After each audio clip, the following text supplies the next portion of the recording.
Hello and welcome to episode 68 of the DX Mentor, all about DX in India. Thank you for joining us. I'm Bill, age 8B. If this is the first time you're joining us, welcome. We have a back catalog covering many aspects of DX in both podcast and YouTube format. Please check us out. If you like what you find, please subscribe, like, and share to always be notified about upcoming events.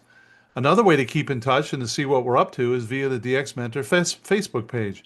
I will be posting about upcoming podcasts as well as other DX events, so please follow us.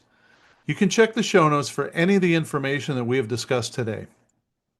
Our guests today are Sarath, VU2RS, and Joe, WAGEX.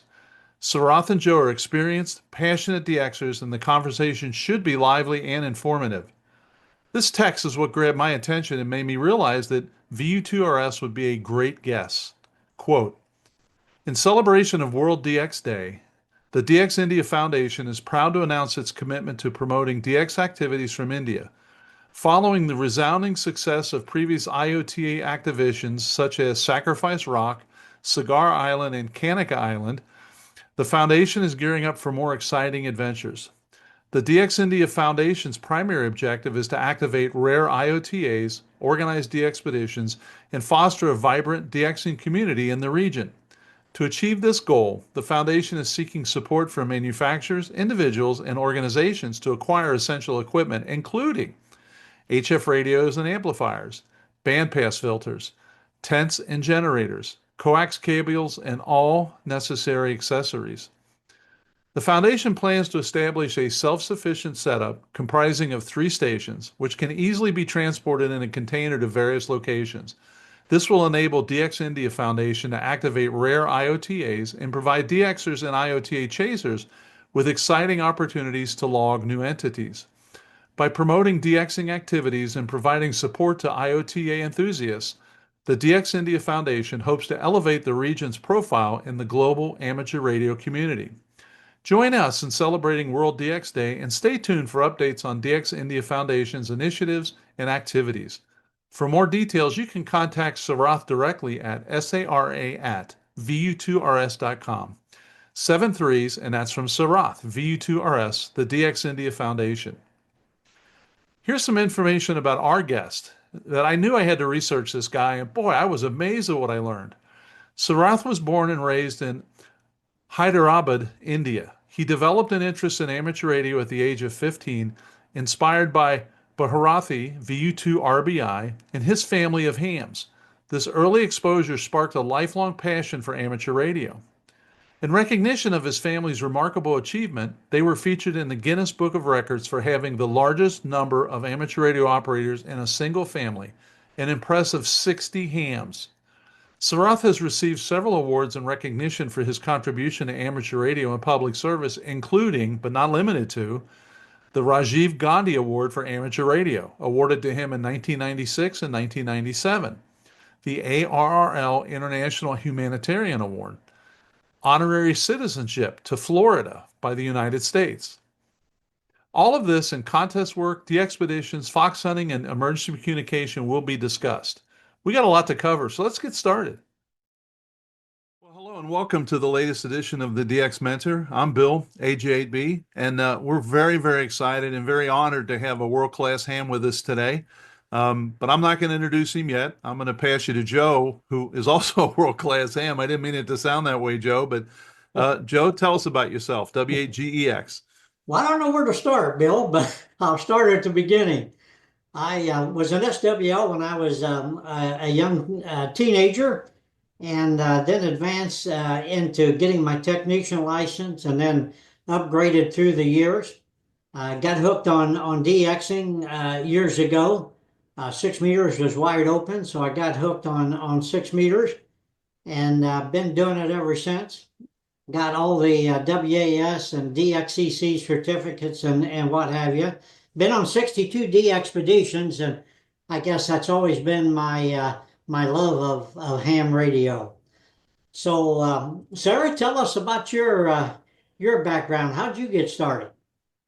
Well, at the age of 15, and I started my ham radio activity, I could say. It's inspiration by Mrs. Bharati Prasad, well-known ham radio operator, VU2RBI. Yeah. And it's a family, most of them are hams, like VU2 Mike Yankee, Mr. Suri, and who is the founder of NAR, and everybody, all the family members are almost amateur radio operators. So that's how it started. But as soon as I started, I had an opportunity to work in the emergency communication. That is the first thing which I did it. Later, slowly, when I had an opportunity to work in the expeditions, I started working on the expeditions. It's like, almost 30 years which I have completed, and it's the 31st year now. Wow. Wow. So talk about you said emergency communications, and the list you sent me is really something. Can you talk a little bit about you've got the floods in '94, and you've got cyclones and earthquakes. What jumps out, and what is important when it comes to dealing with these emergencies? See, the dealing with the emergency is the first response. When we went to the Orissa super cyclone, before cyclone hit to the Bhubaneswar, we are already in the near to the Orissa. So that's where we could able to reach quickly. And the chief minister got two satellite phones, but it's not working. It's not charged, and he needs a communication to Delhi.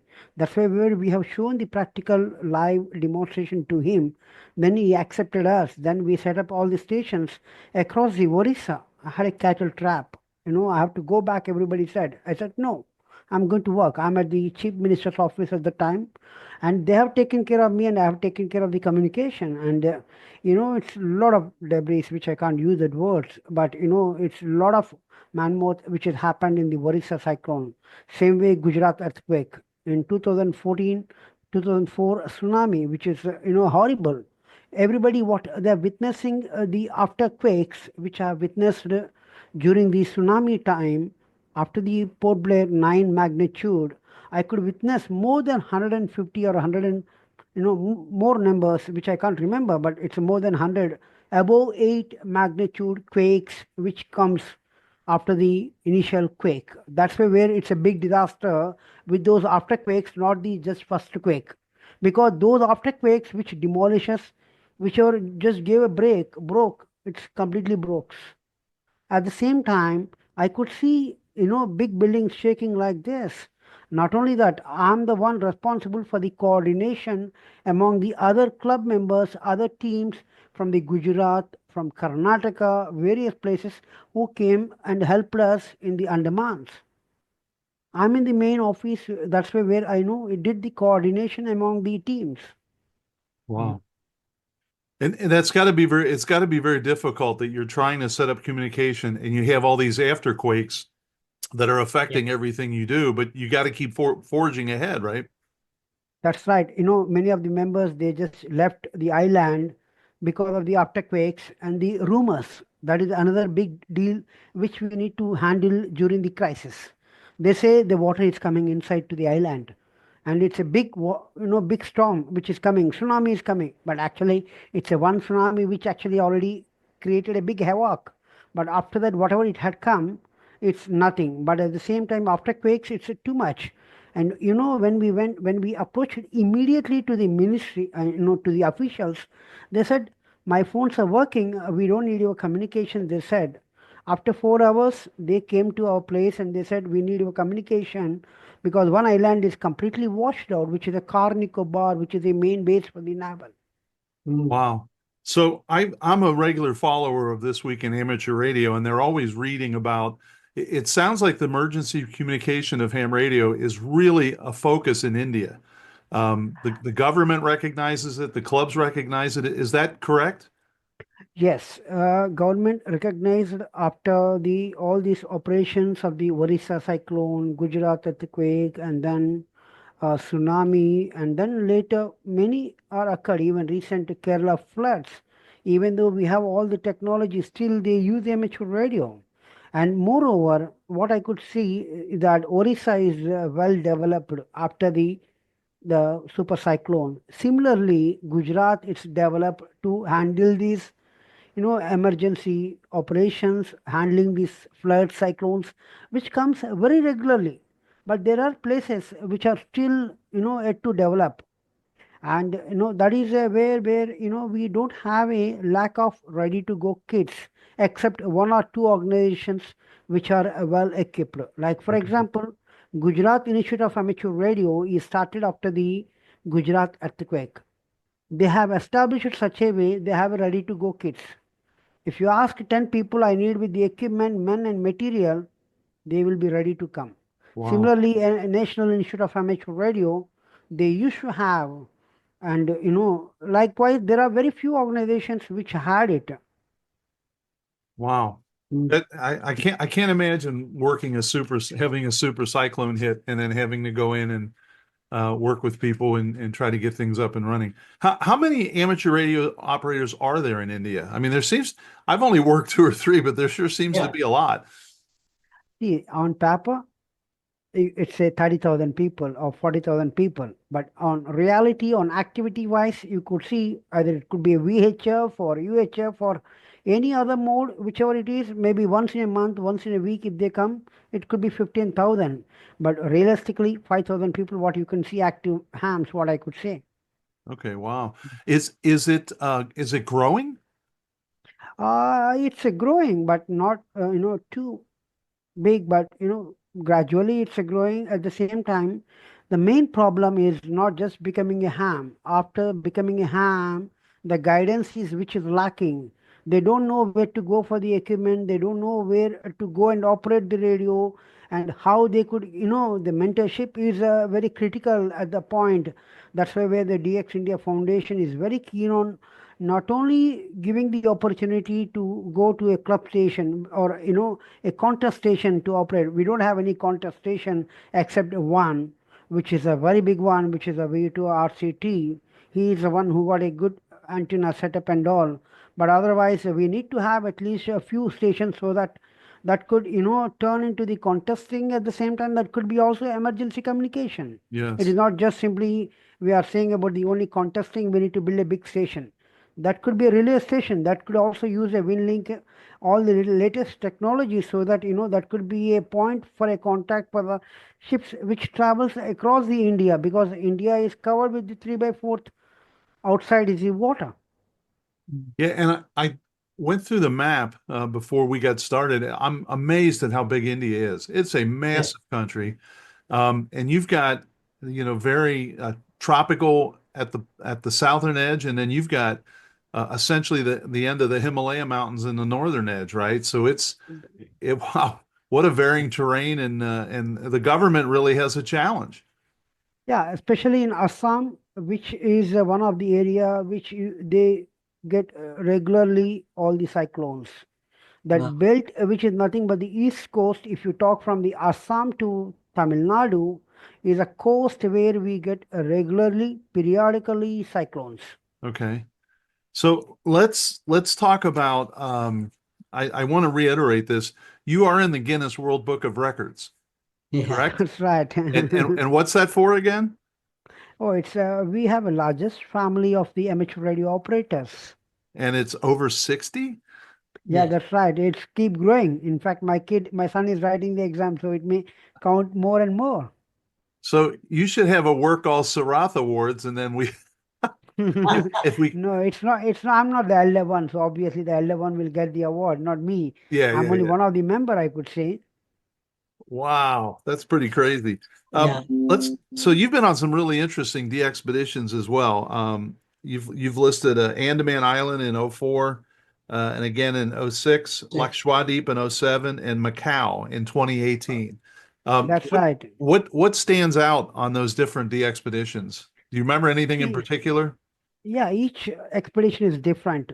First time when we went to the 2004 to the Andamans, that is the first time after so many years we got the permit. It's because of Bharati Prasad we got the permit. Okay, and she is my aunt and she included me in the group. Okay, so that's what the family makes, and all the members are family members. Okay, and when we started, we are slowly started, but a big pile up. One day we could able to make 130 countries on the day one with the bare foot. That's Wow. where I enjoyed working on SSB, and then working on digital and all modes. And when I made my first SSB contact from the VU4, the person from the Greece, I think if I'm not mistaken, he is overexcited. Uh-huh. Oh yeah. So Trish, and I can't think of his American call. W4VKU. There you go. There you go. And he was on Lakshadweep and Andaman last December, and I worked him with no problem. That is in Andamans, which he worked. And at the same time, I'm there at Kanika Island, which is never activated.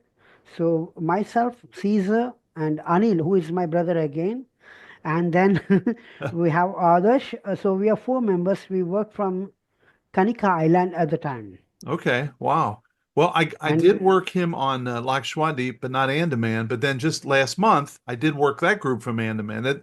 It's just from here in Ohio, it's been very difficult for me at least to work over there. So, but I observe 12 meter. It's wide opening to India, and I'm regularly working with the Ohio very regularly. wow. Yeah. I hear a scat in my future. Oh, it's around 16:30 is the right time. What I could say, I've been observing last 2 months. 16:30, right on the, I could work here. Okay, I'm going to make a note. You bet. It just seems like a short path for us, isn't it, Bill? It That's seems right. like it seems Yeah, like it's it a should short be. path. It's a short path. It's not a long path. Long path always will be in the via Japan for us, Yes. but it's a long path. It's a short path where I'm able to walk 12 meter or 10 meter to US, but I'm enjoying my 12 meter with just a barefoot with a 5.2 meter wire. That's all. Wow. And it I'm not using. just always seems like a short opening into that part of the world. That's right, but it's a good opening, I could say, Joe, because it starts from 12 Julu and it goes up to almost 18 Julu, and even later also, Wow. there are sometimes you could get 1 or 2. If you're really looking, I could say between 16 to 17:30 is the ideal time which you can walk India very easily. Yes. I'm just working with the barefoot, nothing else. Ah. Wow. Okay, great. What about you have also been in major contests? So That's right. do you have a favorite contest and how do you enjoy that? Oh, in fact, 2007, or not 1997. Okay, before I received my Rajiv Gandhi Award, I'm a completely bedridden. Completely bedridden means I can't even sit, and I have only time to spend my time is a ham radio because I keep my radio next to my ears and I keep talking to the people round the clock. That's how what I had a fun. That is the time I made I participated lions hunting air in the contest where I got number 1 prize or top 10 the prize what I got it in the world. Wow. Just my brother who wrote the log, which is my 4th brother, and I operated the radio. That is how what I worked. So I can't forget. Other one, CQ Worldwide. I traveled all the way to Bombay to operate CQ Worldwide with AU2RS as a special call, and made good number of the contacts because I don't have a big station at home. So we don't have many contest stations. So I asked one of my friend VU2 November Kilo Sierra. He said, "You come down and operate." I worked with the low power, almost 950 contacts in one day, 24 hours operation. Ah. Wow. Well, so when you said you traveled all the way to Bombay, how far is that? That's more than 1,000 kilometers. Okay. Wow. So that's like here to Boston, Joe. Yeah. Yeah. Wow. Wow. I'm looking over your the other information you sent me. Of course, the thing that caught my eye was the new DX India Foundation. DX India Foundation. I think that's very exciting, and so I'm curious how that got started and what you're hoping to do with it. The DX India Foundation started after doing all the recent IOTAs, like we went to Nachugunta. After that, we went to Kanika Island. Then we went to Sagar. And then we have activated sacrifice because of the demand. But when we observe, it's a time is very short to announce and go because we have to go particular days. Otherwise, it's difficult to go to that island. It is not that, we can just go any day, any time and operate. Right. There's a particular season which you can go, particular time which you can go is only in the month of February. So that is how we chosen that day and we went, we operated and we came back with the good smile. but we had some hiccups even then because it's a very rough place and it's a very difficult to onboard to the island or de-embark the island, but we just did it. So around that time only, which we thought we need to have some organization which can promote the DXing, contesting, de-expeditions, and MCOM. It is not just, I'm not eliminating MCOM, which should be also their part of the everything. So what we need? We need equipment. We need lot of material. At the same time, we also need a lot of information. Training programs all need to be done, and then we should take part into the various contests at the same time, various expeditions. So in that process, we immediately announced Arnala IOTA, which is going to be in May 28th, 29th, 30, 31st. Okay. That's going to be near Mumbai coast. That's Okay, great. after that, there will be another 3 more IOTAs before we go for a big de-expedition to VU7. VU7 Lakshadweep, which we are mainly focusing on 160-meter because the 160-meter top most 20 wanted list from North America. Okay. So why I'm saying, see, it's very tough 160-meter contact, but at the same time, we need a good people. So we have already picked up a good number of people from the different parts of the world, like Echo Yankee 8, Mike Nader is there. Yep. At the same time, we also have Romeo Alpha 6, Lima Bravo Sierra, Andre, and then Delta Lima 6, Kilo Victor Alpha. We have few more, and we are also looking for few more operators from the North America to join us, so that it's going to be multinational operation, and which could also, we are also taking 2 students along with us to train them in this expedition. It is not that, we are all, getting older, but we Yes. need young blood which need to train, and they need to take forward the leap forward into this DXing, contesting, and any other thing. So we have invited, we got 3 applications, one from North America, one from Poland, one from China. But unfortunately, we only got one from India. But Yeah. he is not young, he is an old man. So I said, okay, we are looking at a little less than 21 years. That's all what I said. So that, we could generate, we could train the younger generation is the objective. There's a lot of cost is involved in this activity. Definitely, we need to look considering them to helping them at least their food, accommodation, transportation, everything, which will be taken care by the DX India Foundation to them.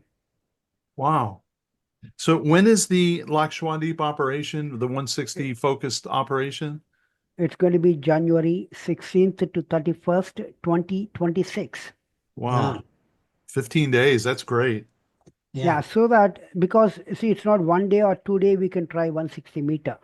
At the same time, that is the peak time which I observed on my propagation analysis, and I have requested some of the propagation expert also to check about the best time. So all the elders, Elmers, everybody suggested that could be the right time at least on 160-meter. Yep.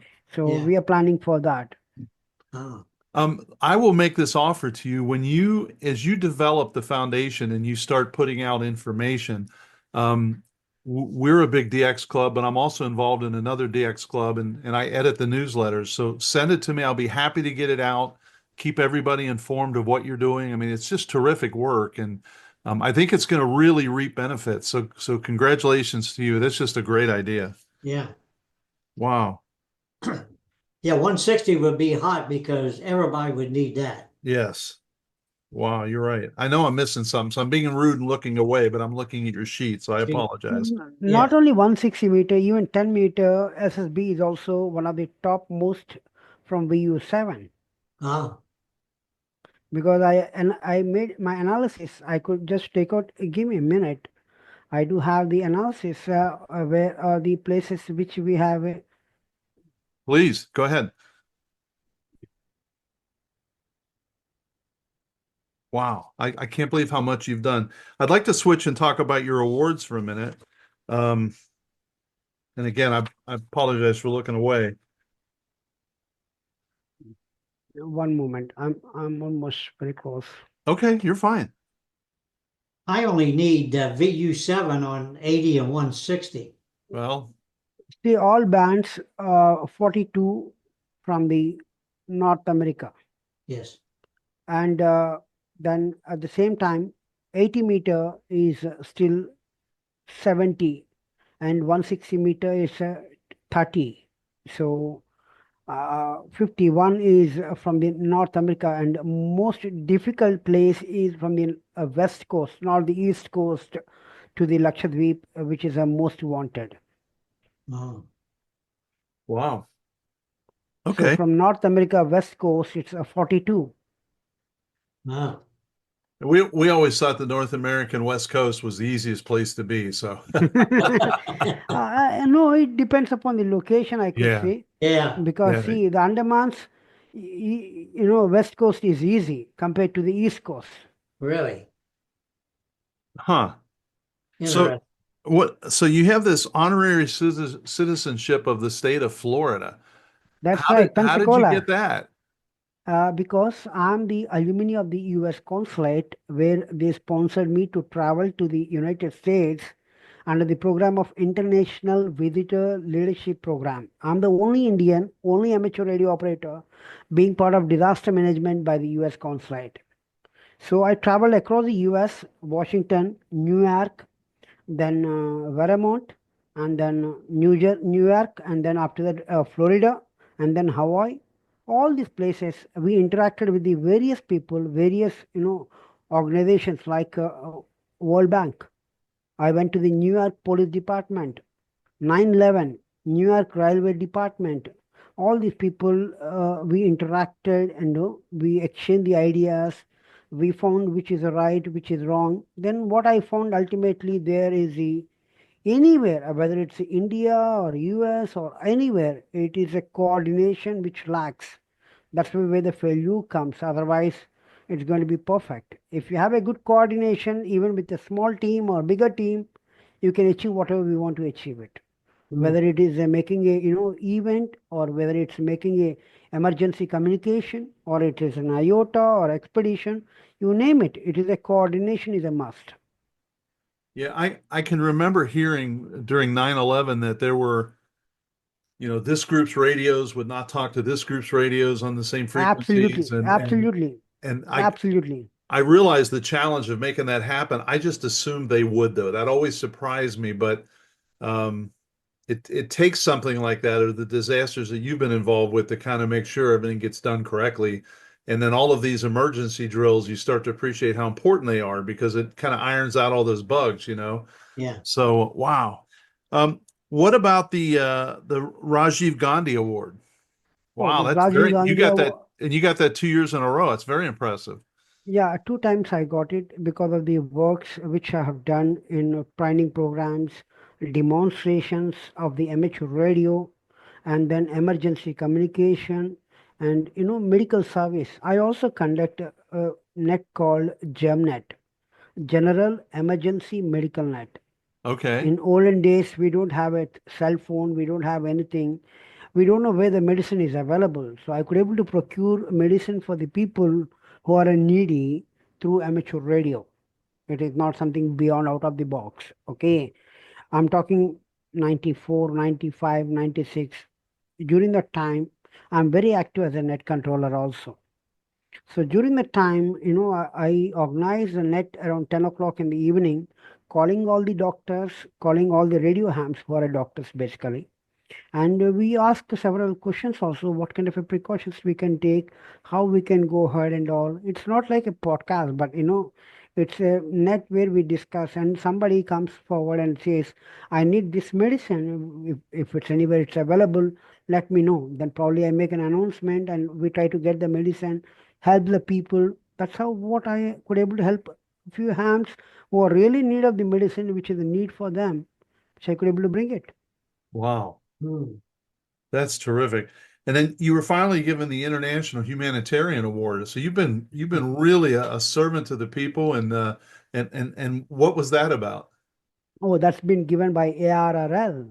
After the 2004, our team received the first International Humanitarian Award from the ARRL. In fact, that's been handed over to me in same place, Andamans, in 2006 when we went for the another expedition to Andaman Islands. Ah, Wow, congratulations. yeah. Holy cow. What else should I be asking about? What is a great secret or something you would want all the listeners and viewers to know about your work and about ham radio in India? See, I'm now fighting for the cause, which is certain rules need to be modified, especially for the foreign reciprocal license is very tough in India. We have given a proposal, a letter to the ministry and other officers personally, even recently also, to make it simplified.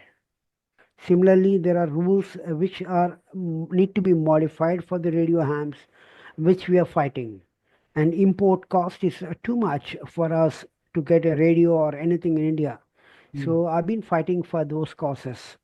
These are the not as a club or anything, as an individual which I've been working. Now, with the new organization, DX India Foundation, I will definitely approach the concerned authorities to make sure to have our rights so that a hobby alive and we go around the world, we make contacts. At the Well, same time, we also need big stations, contest stations, which we don't have it. And in fact, my dream now next May, I will be visiting to Washington, D.C. Then would like to visit one of the big contest stations. With their permission, I would like to go and stay there for 24 hours and make my contacts. That's another way which I have to do it. Yeah. But it's a dream. Like when I visited Germany to one of the contest station, I admired his station, his mobility, his 160-meter beams, which is fabulous. yeah. Not only 160-meter, which is on a mobile, and that goes 100 feet. So it's a big deal. There are places where we have a big towers and we don't have it, not even a single contest station in India. So I would like to start 4 contest stations in the 4 regions. That could be also useful for the MCOM. It could be self-sustainable. That is the most important thing. What do you mean by self-sustainable? Means the power, everything will be generated from that container. It's a container. It's a movable. It's only that antenna which can't be movable. But this could be useful for the emergency communication, contest station. At the same time, to the people who really would like to operate a DXing and all, they could come here and then they could operate slowly, gradually. We could go to the different parts of India and expand, make it replica and all. Once we are successful with this, container station for the contest. Yeah, I can see the importance of having it self-contained though, because you don't know, you may not have water, you may not have electricity, so you got to be able to go no matter what. Yeah. Absolutely. That is the reason I would like to have a solar panels on the top and then inverter batteries inside, which could be rechargeable around the clock and have a gasoline and generator as other backup. This is the thing what we can have a backup. Other than that, we can't have any other backup for the power. Similarly, radio, at least 2 radios. One radio we will have it. Other radio could be as a backup. And then we should have a ready to go kits, at least 5 to 10 small VHF base stations, so that we can have a network of at least 50 kilometers radius. We can set up the complete network in no time. Sure. Well, I'm very ambitious. I wish you luck. What Yeah. what can we do? What can hams listening to this? How can we help? See, any penny is always helpful for the DX India Foundation. It is not, I'm not asking a too big or too small. It is a generous funding which definitely help to build the organization. It can't be overnight. It could take years, months, whatever it is. But we are planning to announce this DX India Foundation on 18th April, which is the World Amateur Radio Day. Right? That is the day which I would like to start this DX India Foundation, which is a non-profit organization. Every penny is accountable to the government of India. So there's nothing, it comes to my pocket or any other's pocket, because whatever the money comes, we have to spend through legally through the bank so that everything is accountable and recorded. At the same time, that need to be spent on war footing basis. It's not that, I can build all 4 at one time. It never happens. Start with even a 1 radio and then add on the things as soon as we get the funding. Now, similarly, we would like to have, when we go for VU7, whatever we get the support for the equipment, material and all, then all will come to this contestation, or all the 4 places which we are thinking. That is the objective what I have it, so that the equipment will not go just only for the contesting or anything. This equipment can be given lent to the people who really would like to come to India or go to VU4 or VU7. They don't need to carry 2000 kilos or 3000 kilo and pay hefty flight charges or anything. They can actually use this material, and then they can go and they can operate and come back. Mm, Very good. Wow. See, interesting. this is where we need to look into the foundations also. They should support such a way. If we support and we keep the equipment, this equipment could be helpful to the other expeditions. Then that's where it's really helpful. Otherwise, there's no point of buying again and again, just taking care for the transportation and paying for none. Right, right. So then the operators, all they have to do is get there. Yeah. That's it. Yep, everything else is. So would that be if someone would want to make a donation, they would do that via your website? Yeah, we are to start the accepting the donations and all on 18th April onwards. I'm going to put the information Okay. because we just registered the organization. Now the banking process we are to start. Once I'm done everything, then we will be going ahead with that. So I'll put all that in the show notes, but it's after the 18th of April then. That's right. Right. That's great, kicking it off on that day. So do you have Yeah. any after VU7, do you have any other DXpeditions in mind that you may Yes, want to just yes, I'm maybe part with the Andaman expedition VU4 team by the US, and that's where I'm the only Indian. Remaining all are North Americans, and that is going to be for the CQWW for 2026. Okay. All right, I'll make a note See, of that one. That'll be great. Yeah. and before that, we will have a few more IOTAs which will be coming up to cover complete India IOTAs activation. And then we go to nearby places like Bhutan and other places which Mm, I would like to take our team and give the chance to the people who wish to work us. Yes. sure. Yeah, Sure. and all of that activity will help generate, exposure and hopefully then funding to help keep it going. That's right. See, the funding we could get 2 ways. One is the generous fund, other is being a member of the DX India Foundation. With whatever the money you wish to give, we are not forcing any money. You need to pay $100. It's not like that. You pay whatever you would like to, contribute. You can contribute and you can become a member. So what we are trying to do is that being a member, you will be helping India to grow bigger. Yeah, Mm, that's At the great. same time, we would like to collaborate with all the foundations, not only in India, across the world. It's global. So that is where we can exchange the ideas, exchange the views. We can also support sometime to the some of the operation. I witnessed, getting IOTA support is something different. Getting a DX petition is different. Yeah, Sorry yeah. to say in this podcast, but I feel it really bad. So that is the reason we stick now with the without any donation of the any of the foundations. We are trying to this Arnala, except the generous members donation. Why? Because there is a limitations. There are some clauses which we don't want it. We are going for a fun to make contacts. We are bound to do that. It's not that you can't force us to do something which is not possible. When the band is open, only I can work. If the band is not open, how can I work? Yeah. So that is where we have to shift it to the mode which can work. So that is where we some limitations which occurred. So I don't want to have that limitations. Rather, I would like to try to give a chance and make many contacts than anything else. Yeah, mm, and so that's where the next couple of years are really important because 4 or 5 years from now, as everything's declining, it's going to be much more difficult to make those very same contacts. So yes. Yes. See, getting a SSB contact is the goal, yes. than CW, than digital. Yep. SSB is the most toughest contact what you can have it. And the window which opens is very short compared to the other modes.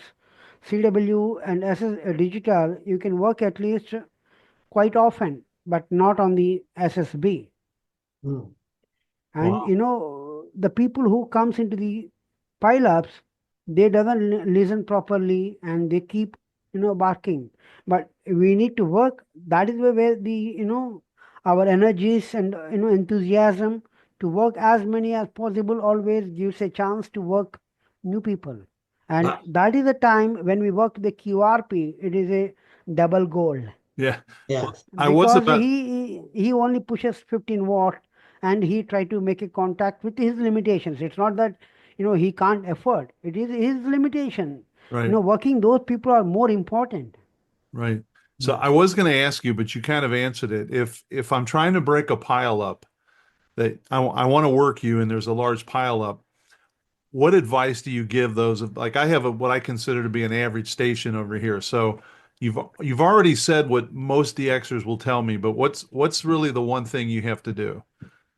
See, I always say listening 5 to 10 up, okay? But you have a space to give your call in free place, not the place where either in the 0 or 5. In between, lot of space is available. If you could give a call in between couple of times, you shouldn't stop it. You keep calling so that when we monitor, it's always easy to pick you than anybody else.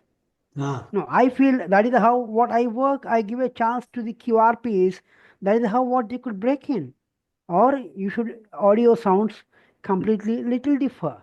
It makes attractive. It is not the power doesn't create you to getting into the pile up. I always work with 100 watt. But at the same time, we should able to break means we need to be little either up or down to the exact frequency. That is where when they turn, you don't feel you are right on the frequency. When the operator could able to go up, and then you will be very strong, and you are the one who could be listen to them. Wow, okay. No, That that is my way of working. that's It could be everybody. It had its own. Maybe Joe can tell much more on that. I was about to ask Joe, what advice do you usually give, Joe? well, no, that's good advice. Split up in the middle. If he's like Sarah said, if you're 5 to 10 up, um, go up 7. But sometimes I go up to the end and go up higher. So that's just the way that I do it sometimes. But Even when you spread 5 to 10 up, there are yes, people who will go little down to 5, go little 10 to up also. But we shouldn't go beyond that what we made an announcement. But yes, people start working below and up. That is not the way. Because we said very clearly we are going to listen 5 to 10 up. If yes, I say 5 to 15 up, we need to be in that bandwidth. yes. So I'm a little curious. Um, what kind of radios do most hams have in India? It's all ICOM 7300, which is one of the radio, which we have a good number of radio operators. Yes. Uses now IC 7300. Okay. There are homemade transceivers from HF signals like BITX, SBITX. Now it's a Jet BITX, which is our club basically, which is the Lamakan MH Radio Club. So I'm one of the founding member there. Wow. Ah, You know, the one thing that you mentioned that most hams will tell me, DXers will tell me, no matter where you operate, you have to listen because the DX operator will tell you where he's listening, and if you're listening to who he's working, you get an idea of how he's doing it. So maybe he's going up one every time, or 1.5, or 3, or whatever it is. But yeah. you absolutely have to listen, and that seems to be a lost art. People don't want to listen; they want to just go in and call. Yeah, see, while listening also, they listen whom he's working. They could be on that frequency also. Then there could be a chance to get it. But the problem there is that it is not only you. There are many people will be there, which they does. So getting my attention may not be that quick to that. Rather, I will move immediately and pick up other station, which is a very clear, so that I could work very fast. Wow. If I Right. listen there and if I stay there, I will be stick there. Rather, I don't move. We need to move up and down. That is where we work more number of contacts, not sticking to one frequency. If we are sticking to the one frequency, I could say up 5. That's all. I don't need to say 5 to 10. Yeah. Right, right, right, right. Yeah. So there's a Because reason you, the objective to spread 5 to 10 means I Yeah. would like to listen between 5 to 10 wherever I could hear a complete call. I can call him, I can work and I can close. then I can move on to other one. If I don't do that, I can't achieve to make more number of contacts. I have been surprised that when the expeditions will say 5 to 10, there's a lot of people that go to 5 and a lot of people to go to 10. In that Yes. middle area, you're right. It's Absolutely empty. Yes. it's Yeah. funny. That is where people need to, hunters need to chase. Means you need to give you a call which I could able to copy. It is not that, if you give a call at 5, I could hear you. If you give a call at 10, I could hear you. The in between is a channel which I always like, and I always pick up the stations first them than anybody else. When I pick up Yeah. at in between 7.5 somebody, then everybody will come there. Then I'll go down, I'll go up. In fact, I think I'm the one who did almost 15 to 20 cases up also in Andamans for the first time when I went, because we have so much pile up, so I have to handle it. So I moved such a way. I have to spread them and spread out and give a call. I have to say every time. Then only they realize. Okay, then they keep spreading and then they keep calling. That is how 5 to 15 which I work.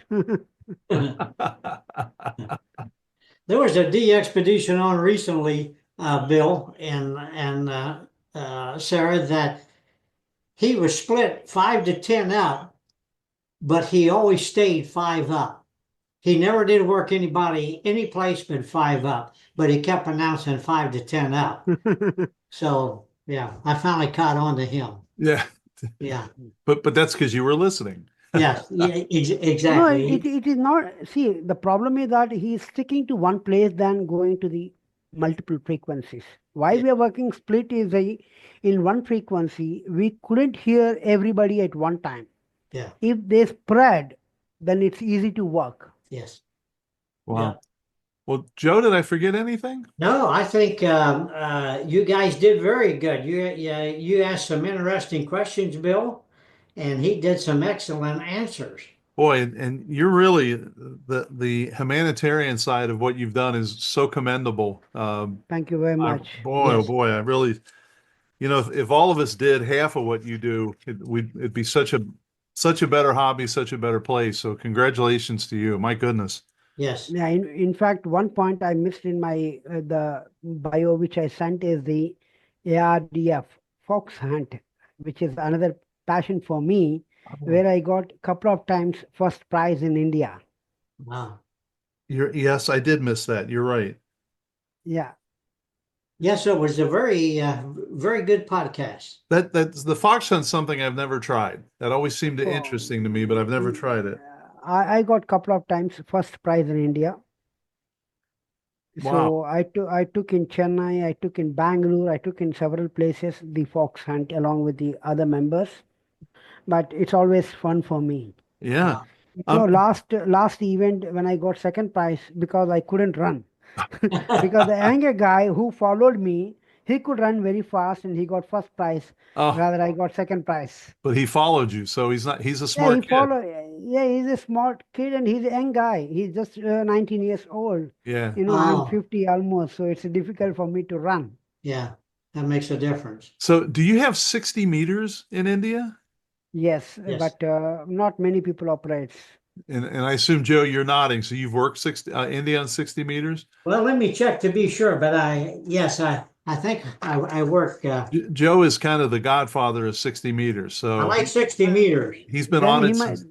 Wait a then he minute. might have worked with Krish W4VKU Yes. There you Yes. go. in recent VU4. Okay. I need 60 meters in India, but I got VU4 and VU7 both on 60. That is from the Krish what you got it. Maybe I can put up antenna and you can work me. Oh, I would love it. Let's do it. Yeah, it's maybe next Arnal IOTA you can try that. Yeah. Maybe When you I put- can. When you put up the antenna and get it all working, send me an email and we'll make a sketch and we'll do Yeah, it. see that easiest way to work this kind of bands and all is the seashore. Yes. So And I can when get the I'm pile when, up. I can when get when I'm at Arnala, it's easy to operate, easy to put up the 60 meter. yeah. It- Yeah, it's but India itself it would be a new one for me on 60, and it would also be a new one for most other people. Well, Joe, Yeah. I think if you're the one benefiting, you should go over and help them put the antenna up. I can do it. I'm just saying. It, No, now I'm very keen on working with the verticals than any other, antennas, because the verticals are doing fabulous and it's easy and no need to carry too much luggage. And, yeah. our team also very good, and we have built now new antennas for multi-band also, and it's a full length. It's not, adjustable or anything, and it works flawlessly. And that is what I'm being testing new antennas at home too. Yeah. And Wow. I have a vertical on 60, 43-foot vertical. Oh, Works 43 very foot. well. Yeah, I'm yet to receive my fiberglass poles.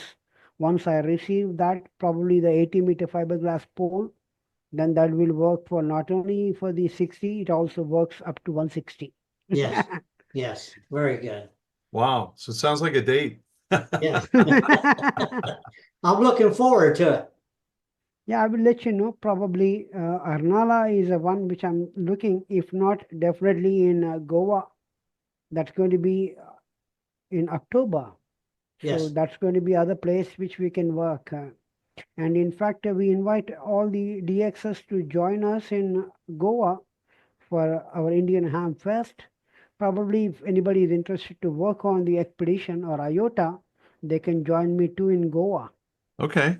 Yeah. Well, again, anything along those lines you send me, I certainly will get out. So, and I know Bernie W3UR, he always, publishes it in his DX letter. So, maybe we can cover more people for you and get the word out. Sure, and in fact, this coming up month, you'll also see in the QST my article about the AU2V sacrifice rock. That's the toughest place which we went, and we can't even nail any nail. That is so hard, and it's completely uneven.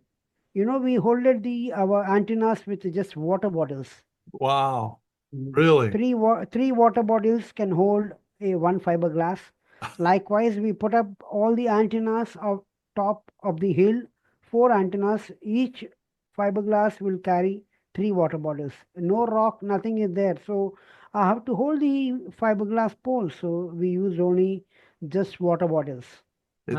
It sounds almost like Scarborough, where they had to build Yeah. the structure right above the water line. And oh my goodness. That's what I'm discussing with the Joe. In fact, Joe Blackwell also been there in the Scarborough, which they built the platform and beer bottles as his chair. Wow. Well, I never did hear sacrifice, so that's probably why it was enough for you guys just to stay above water and stay on the rock. So Yeah, this is after 24 years we could able to activate this IOTA. wow, congratulations. Yes. Well, I want to say thank you. I appreciate all your time, and I sincerely let us know what we can do and how we can help and how I can get the word out. We're happy to do that. And I suspect I'll have you on again. I'd like to get you back in December so that we can talk about the VU7 that you'll have coming up at that time, and how you did in the VU4 also. I think December will be a good time. It'll be in between both points, and we can kind of get No, caught up. the VU4 is in next year. VU7 is 26, right? before. Yeah. That is 26. Yes. This is going to be January 16th to 31st is going to be the VU7. Okay, I got you now. All right.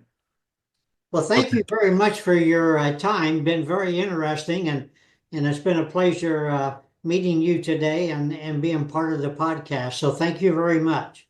Thank you very much, Joe. It's my pleasure and it's my honor to be part of this DX Mentor podcast. And thank you to everybody. And at the same time, thank you to all listeners also. Yeah, and we'll keep you in the loop on everything, and I look forward to talking to you again. Thank you very much. See you on 60 meters. Yeah. Sure. Okay. Joe, Bye-bye. maybe we can try from Mumbai. That is where I have an opportunity to put up 60 meter, and we can definitely try. Yes. Thank you very much. Bye-bye. Thank you. Bye-bye. Thank you. Bye-bye. Well, I hope you found that as interesting as I did. Thank you for joining us on this edition of the DX Mentor. I would like to thank our sponsors, ICOM America, the Daily DX, DX Engineering, and the Southwest Ohio DX Association. You won't find anyone more committed to DX than those sponsors. I would also like to thank our guests today, Sarath, VU2RS, and Joe, W8GEX. I would love to have your feedback, answer your questions, and provide help with any DX or amateur radio issues that you may have. If you need clarification on something or you just have a question, email me at thedxmentor@gmail.com. And of course, before I forget, I would really like to thank you, our listeners and viewers. Without you, there would be no reason to do this. Please drop me a line if you've achieved an all-time new one, received recognition, or have a DX event that you would like us to mention. We would be happy to do that. I'm also always looking for interesting DXers or topics, so if you know some or know of one, send it to me. If you're enjoying these DX Mentor podcasts, please hit the subscribe button. If you want to follow us and get updates on future YouTube and podcast episodes, as well as DX events and DXpeditions, please join our Facebook group. 7-3 for this episode, and thanks to my XYL Karen for her love and support. I hope to see you in the pileups.